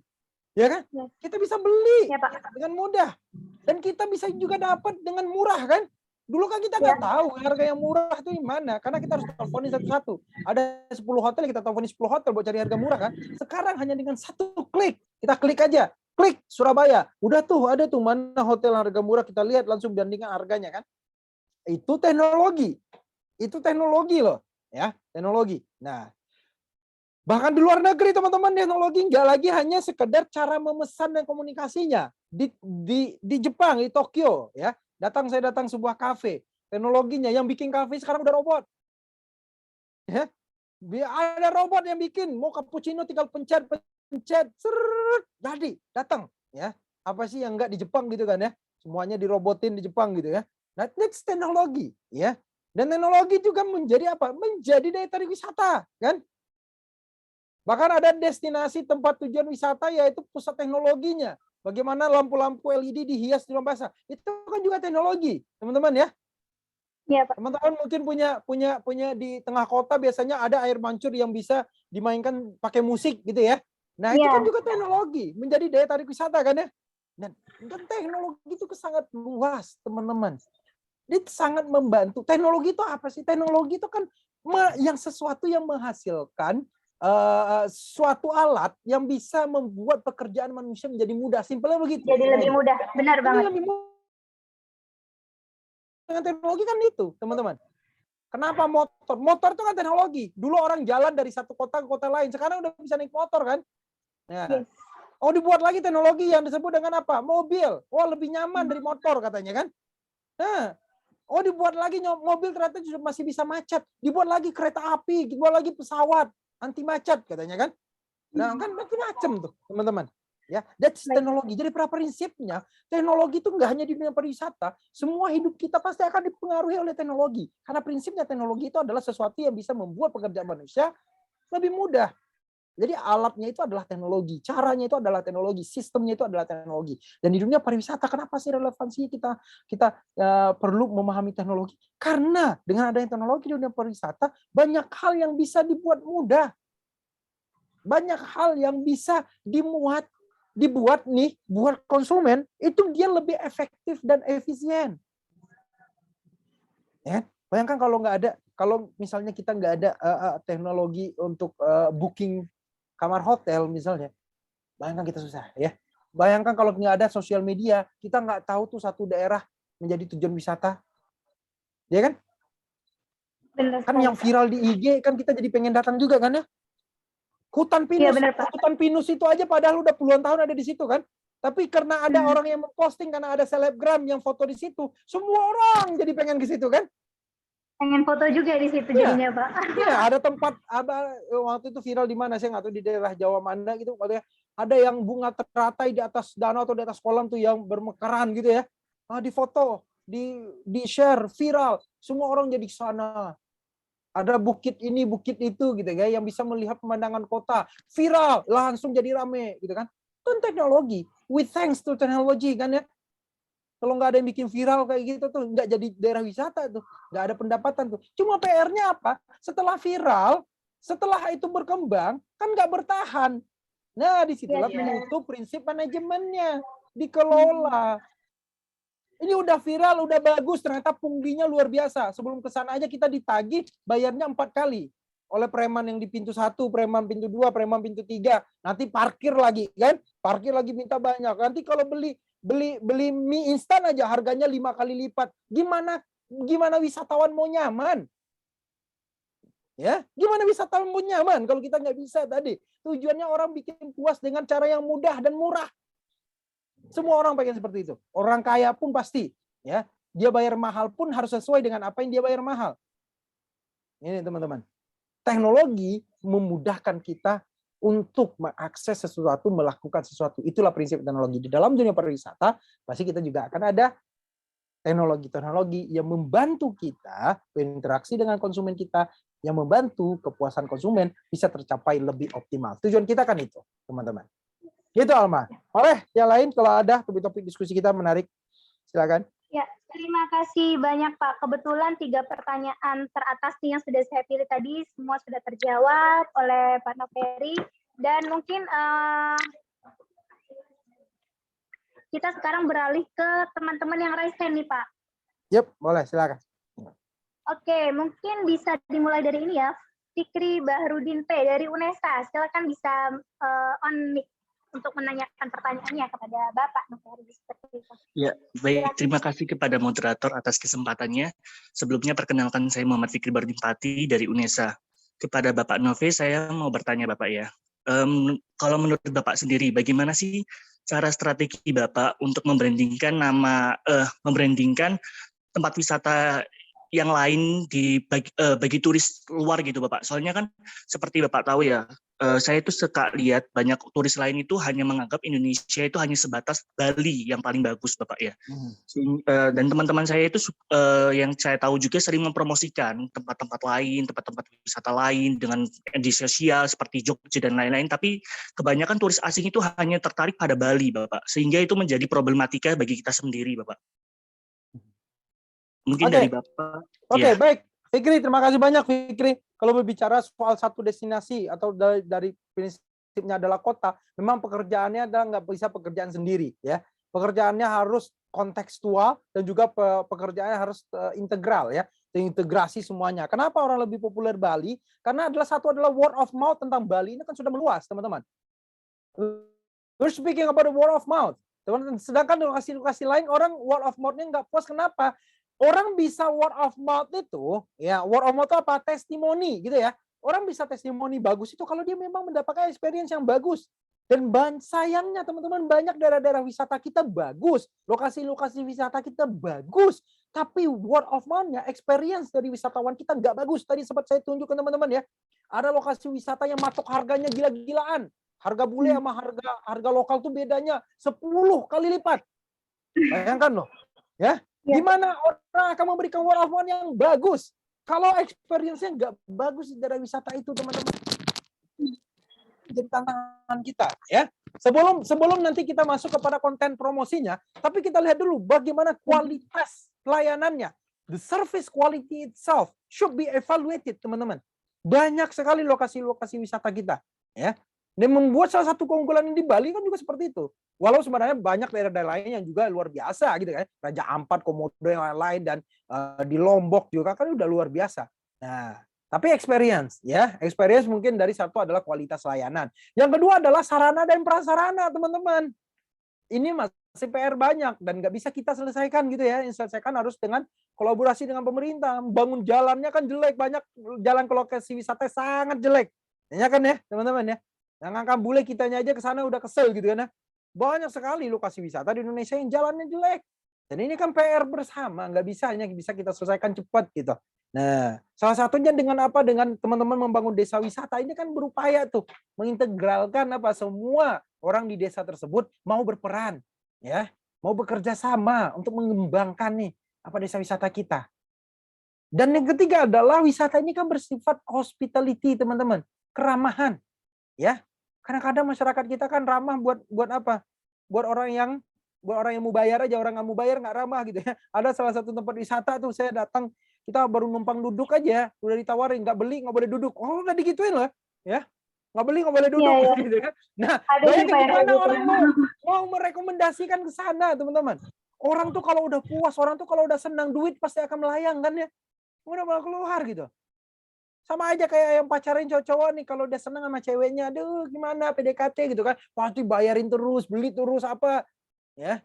Nah, kiriman orang tua udah habis gitu kan, ngutang gitu buat beliin bunga sama cewek ya, itu kan cowoknya aja yang ini kayaknya. Nah, tapi gini prinsip dalam dunia pariwisata kan juga begitu.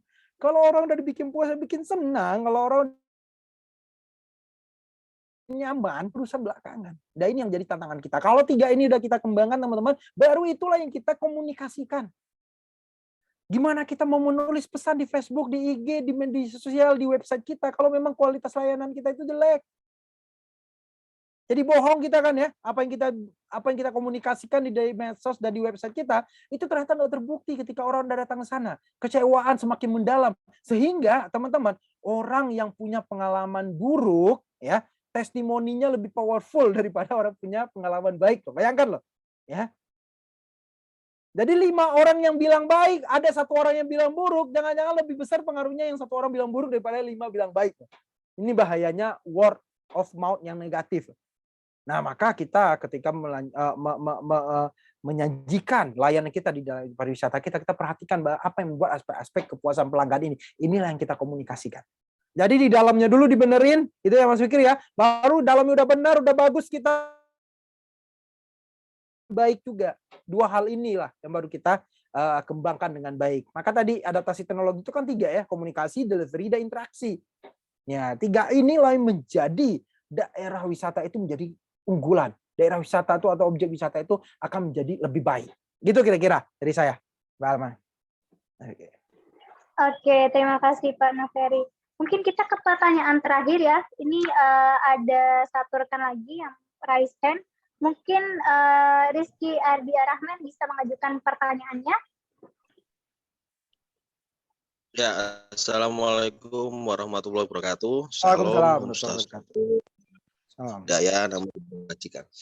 Ya, saya Rizky Ardimas, saya dari pengelola Desa Wisata Taman Bunga dan Firdaus dan Talang Abang, daerah Pandaan, Pasuruan, Jawa Timur. Yep. Ya. Kalau kita ngomong tentang desa wisata ini, Pak ya, kita permasalahannya kompleks, Pak. Yep. Karena kita desa wisata itu jual ke 1 paket, antara ada objek wisatanya sendiri, destinasi wisatanya, terus ada homestay, ada souvenir, UMKM sekitarnya, otomatis kita 1 paket jualnya. Nah, karena ada munculnya kita harus jual 1 paket itu, permasalahannya itu kompleks, Pak. Terutama yang paling sulit dan tantangan terbesar itu adalah pengelolaan SDM-nya. Karena kalau destinasinya bagus, ternyata UMKM-nya tidak bagus, homestay-nya kotor, tidak memenuhi syarat, itu pun menjadi penilaian buruk bagi kita para pelaku wisata, gitu, Pak. Ya. Nah, memang yang terberat mungkin itu, Pak, pengolahan SDM-nya itu sendiri. Seperti hal contohnya pernah terjadi mungkin yang sudah viral di Jogja, Pak ya.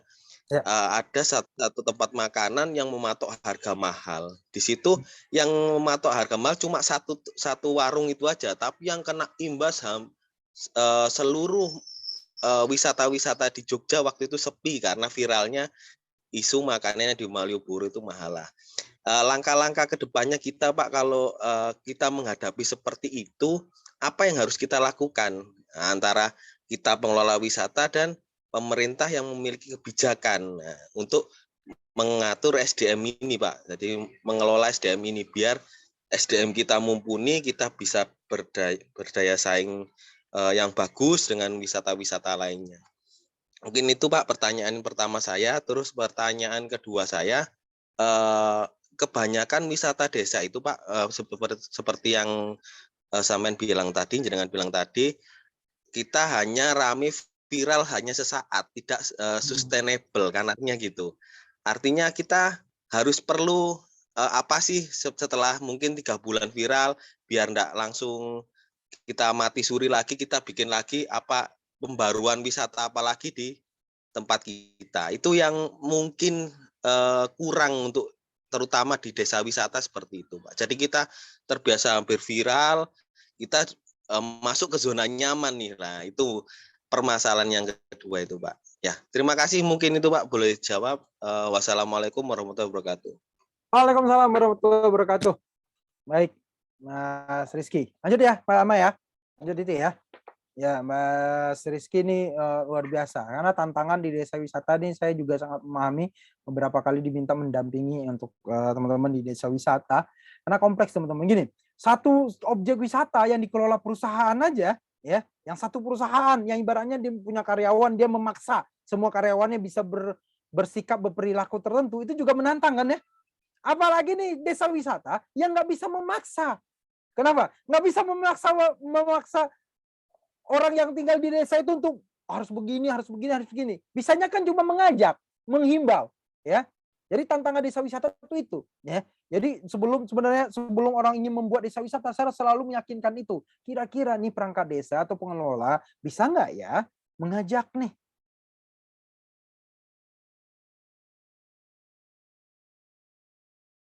internalnya jelek, nanti kalau kita nggak siap, di internalnya nggak siap, mending jangan dulu, saya bilang. Karena tantangan untuk mengelola SDM desa wisata itu memang jauh lebih berat daripada tentang mengelola SDM di perusahaan. SDM di perusahaan itu kalau macam-macam bisa kita pecat kan ya. Kamu nggak bisa diurus nih atau apa, kamu nggak bisa ngikutin SOP, kamu nggak bisa ngikutin ini. Kalau kamu nggak cocok kerja di resort ini, gampang gitu ya. Nah kalau di desa wisata nggak bisa. Yang jelas ya Pak.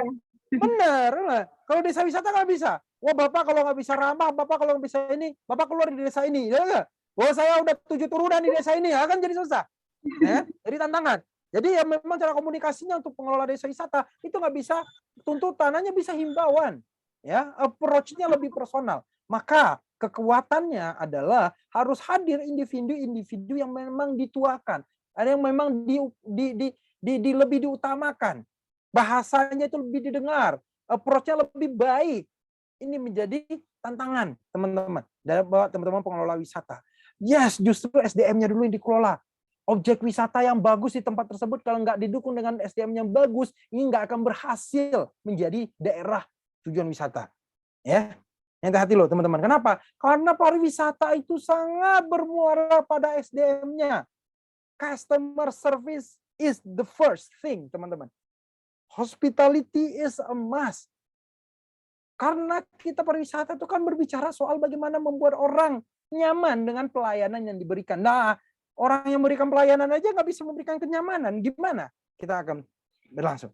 Ya, jadi mengelola itu teman-teman adalah sebisa mungkin daerah wisata, desa wisata itu lokasinya, areanya jangan besar, sehingga nggak terlalu banyak orang atau individu yang terlibat. Karena prinsipnya begini, semakin banyak individu akan semakin susah dikontrol, akan makin susah dikelola, teman-teman. Ya, harus di-maintain dengan baik terus itu. Kalau bisa semakin kecil juga wisatanya justru lebih baik. Karena kalau semakin besar tantangannya akan sangat susah mengelolanya. Yang kedua adalah bagaimana meningkatkan kepedulian dia di situ. Kalau apa? Dia merasa punya kepentingan di situ. Kalau desa wisata semua orang nggak merasa punya kepentingan, pasti nggak akan bisa berkembang.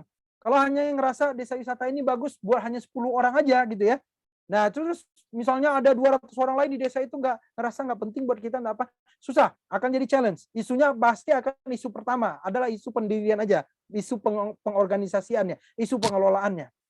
Maka buatlah desa wisata itu kecil, buatlah sedikit orang yang terlibat di sana sehingga lebih gampang, mudah dikembangkan, teman-teman. Nah, terus apalagi menjadi tantangan untuk pengembangan desa wisata. Kalau tadi udah duduk bersama, udah merasa urgensi, ada kepentingan atau hal yang penting buat dia dikembangkan di situ, ya. Nah, barulah kita berbicara soal tadi bagaimana mengkomunikasikannya. Viral belum tentu kekal. Tahun 2015 saya sudah menulis ini. Silakan teman-teman googling nanti di majalah SWA saya tulis ini. Yang viral belum tentu kekal. Justru teman-teman ya, kalau kita membangun usaha, membangun desa wisata, membangun sebuah daerah pariwisata, kita viralkan dulu. Justru itu hati-hati. Saya justru untuk strateginya saya nggak memilih strategi viral. Karena kalau setiap yang viral itu pasti akan declining, pasti akan turun, pasti nggak akan kekal. Itu udah dari sononya, yang viral nggak akan kekal, gitu ya. Nah, salah satu upayanya untuk sustain kita, untuk keberlanjutan kita, memang harus selalu ada inovasi. Inovasi nggak akan ada berhenti. Ya, Indomie aja yang udah terkenal dia menciptakan varian baru kan ya. Nah, walaupun varian barunya tidak seterkenal mungkin yang varian original mungkin gitu contohnya ya.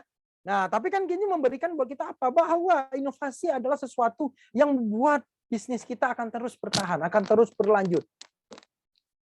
Inovasi mungkin dalam layanan, inovasi dalam produk, inovasi itulah yang kita kembangkan. Kalau nih desa wisata misal hanya punya air terjun, punya pemandian, punya ini, itu aja terus yang kita komunikasikan, orang kan males. Datang sekali udah lihat air terjun, udah lihat ini, terus apa lagi? Orang nggak mau datang 2 kali kan? Nah, maka apa sesuatu yang inovasi, apa sesuatu yang baru. Pasti orang ingin datang ke tempat kita, ingin lihat sesuatu yang baru. Bayangkan kalau lokasi wisata kita itu aja terus. Mungkin air terjunnya sama, experience-nya yang berbeda.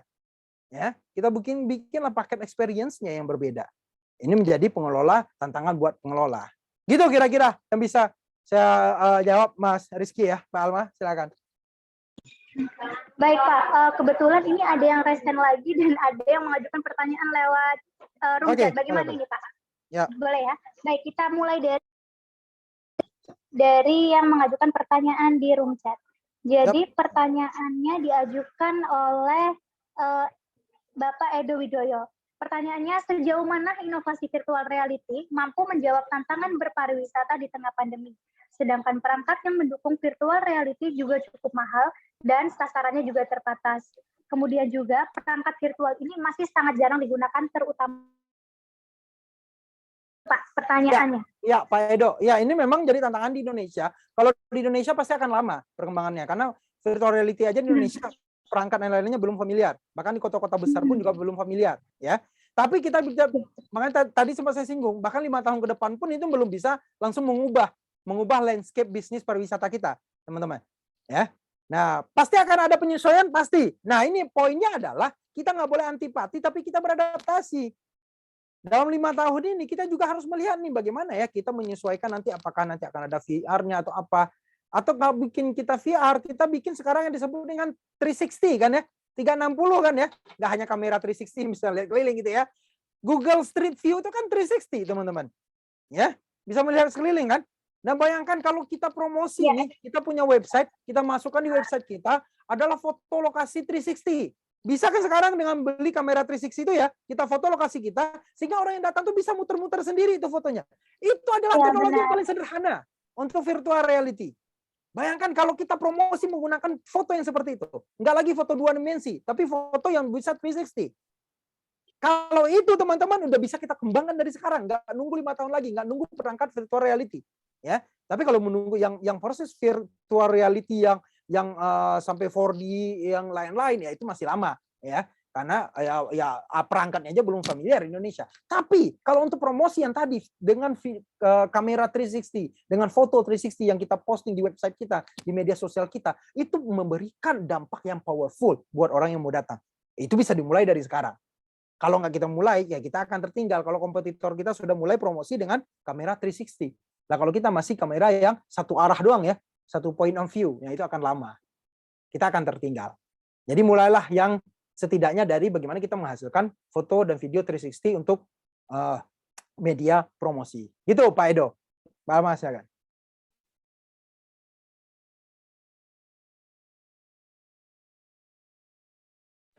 Baik, terima kasih Pak Noferi atas jawaban yang telah diberikan. Kita lanjut ke pertanyaan terakhir nih.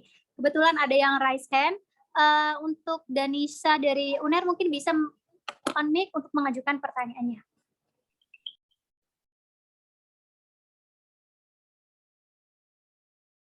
Iya, belum didengar suara Mbak Danisa. Halo, Mbak Danisa.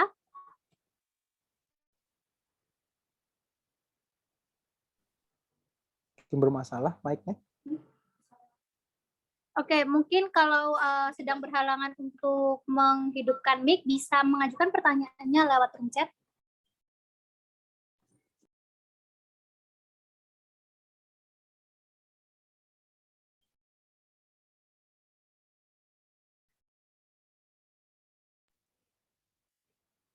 Halo, Kak Danisa. Sepertinya mungkin ada gangguan sinyal atau kesalahan ya.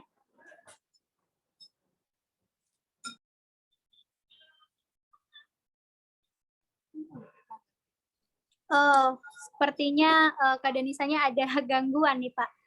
Ya, Oke, oke. sepertinya bisa dicukupkan saja Pak atas pertanyaannya tadi lumayan banyak juga dan kita saya sendiri selaku moderator bahkan juga saya rasa teman-teman yang lain mendapatkan insight yang cukup banyak nih Pak terkait dengan webinar hari Amin. ini. Amin. Iya, terima kasih banyak ya Pak atas Baik, waktunya. sama-sama. Sudah Terima kasih menyempatkan teman-teman. hadir. Terima kasih. Terima kasih. Oke, sebelumnya Terima kasih Bu Pi. Mari, terima Bu. kasih, sangat Ya. bagus sekali Pak. buat kesimpulannya. Alhamdulillah. Baik, Ibu.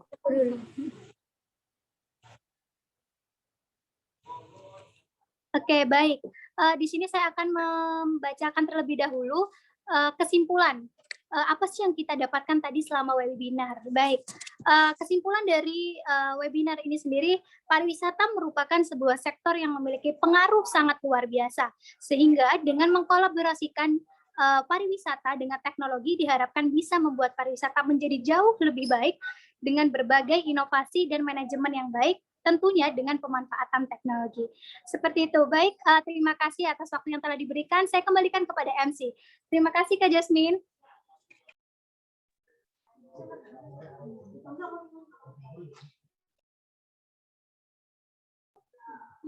Baik, gimana tadi teman-teman?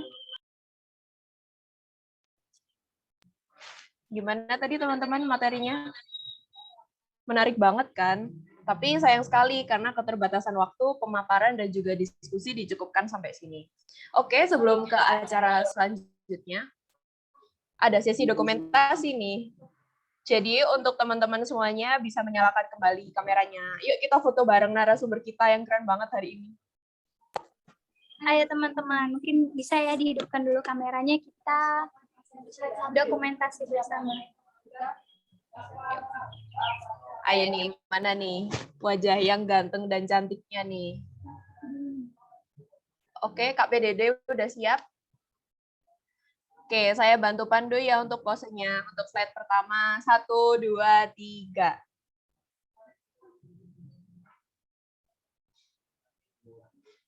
Untuk slide kedua, 1, 2, 3. Untuk slide selanjutnya, 1, 2, 3.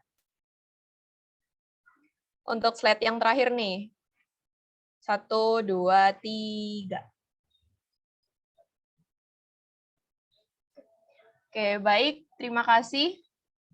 Oh iya teman-teman, mungkin ada yang tadi baru gabung atau terlewat, saya ingatkan lagi kita ada story challenge nih. Jadi teman-teman bisa membuat story berupa video atau foto kreatif selama rangkaian acara webinar series hari ini. Lalu teman-teman upload di Instagram, terus jangan lupa untuk tag akun @semnaspar_uner dan juga tag akun @noverimaulana. Terus akun Instagramnya jangan di private ya. Untuk 2 story terkreatif bakal dapat hadiah yang lumayan banget dari panitia. Pemenang akan diumumkan di grup webinar. Jadi jangan lupa untuk ikutan challenge-nya ya.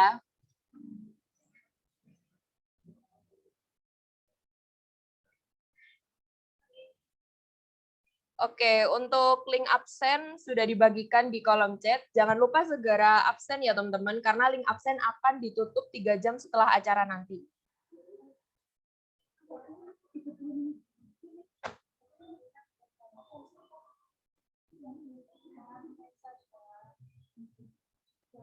Pokoknya segera absen ya teman-teman.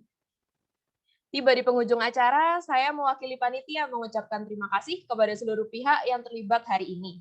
Dan saya selaku Master of Ceremony mohon maaf apabila dalam penyajian terdapat kekurangan dan kesalahan ucapan. Jangan lupa untuk tetap mengikuti seluruh rangkaian webinar series ini. Masih ada 2 webinar lagi yang akan diadakan minggu depan dan pastinya dengan tema yang sangat menarik juga. Untuk informasi lebih lanjut, bisa langsung mengunjungi Instagram @semnaspar_uner. Saya Jasmine Iza, pamit undur diri. Wassalamualaikum warahmatullahi wabarakatuh. Sampai jumpa di webinar minggu depan.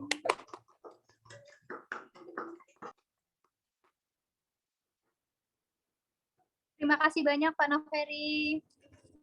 Upi. Ya, terima kasih semuanya. Izin pamit ya.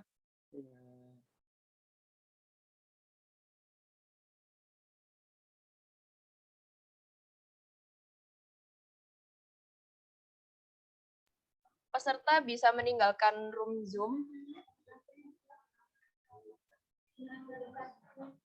Untuk pemenang challenge-nya akan diumumkan di grup webinar ya, pasti hari ini. Jadi pantengin grupnya.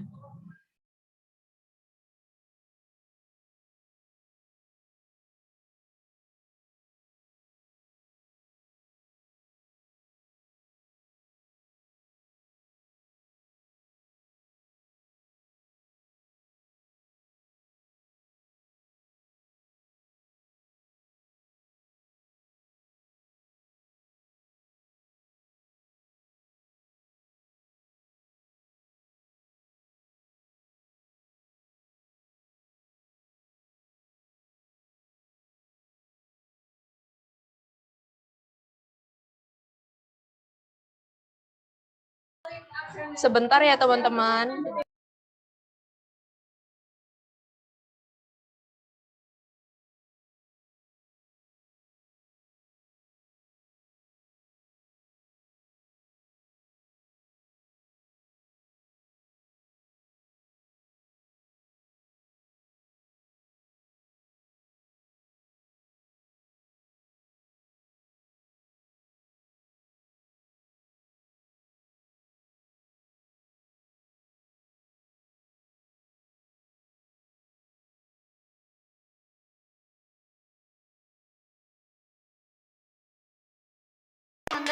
어두워질 때 분홍빛이 나 새하얀 조명이 날 깨우면 번쩍번쩍 세상을 흔들어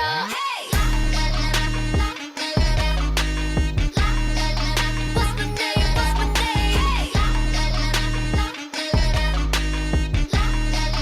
What's my name? What's my name? 머리를 하얗게 피운 채 시끄러운 감정을 태울래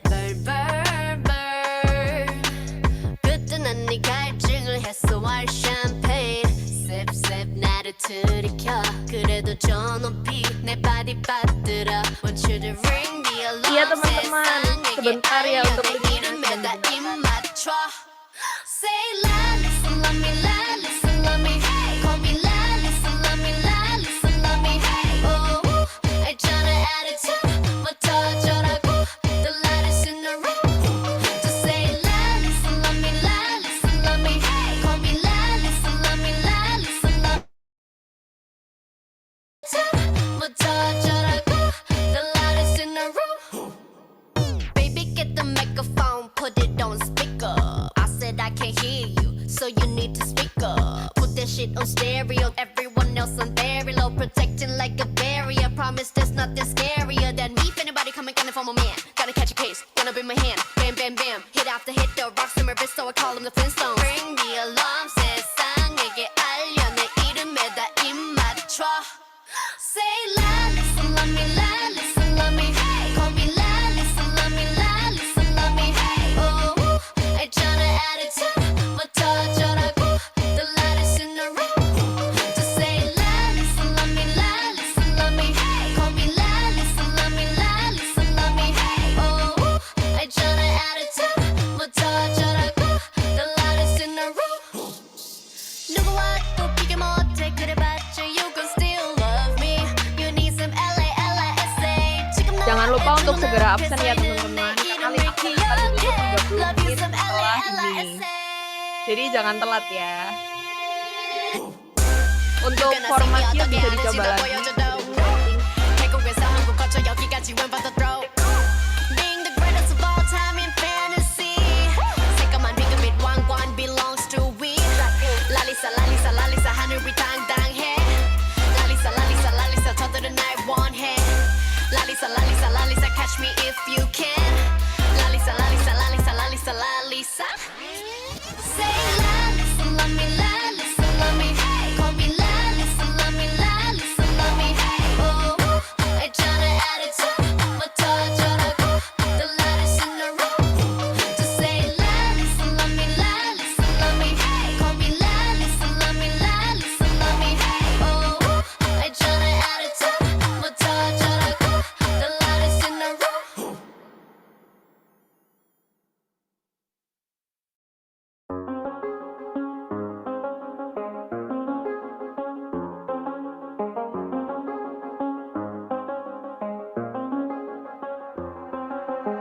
I do the same thing I told you that I never would. I told you I changed, even when I knew I never could. Know that I can't find nobody else as good as you. I need you to stay, need you to stay. I get drunk, wake up, I'm wasted still. I realize the time that I wasted here. I feel like you can't feel the way I feel. I'll be fucked up if you can't be right here. Oh, oh, oh, oh, oh, oh.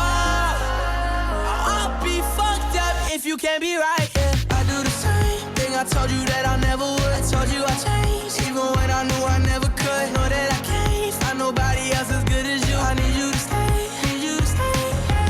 I do the same thing I told you that I never would. I told you I changed, even when I knew I never could. Know that I can't find nobody else as good as you. I need you to stay, need you to stay. When I'm away from you, I miss your touch. You're the reason I believe in love. It's been difficult for me to trust, and I'm afraid that I'ma fuck it up. Ain't no way that I can leave you stranded, 'cause you ain't never left me empty-handed. And you know that I can't live without you. So baby, stay. Oh, oh,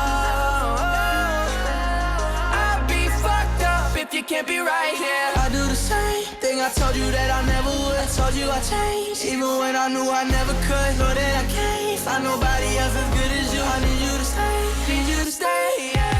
I do the same thing I told you that I never would. I told you I changed, even when I knew I never could. Know that I can't find nobody else as good as you. I need you to stay, need you to stay.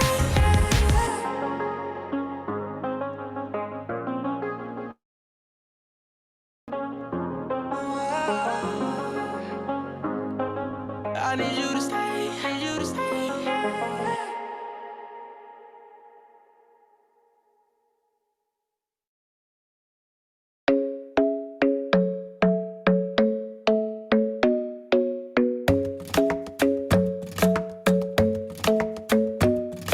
The club isn't the best place to find the lovers, so the bar is where I go.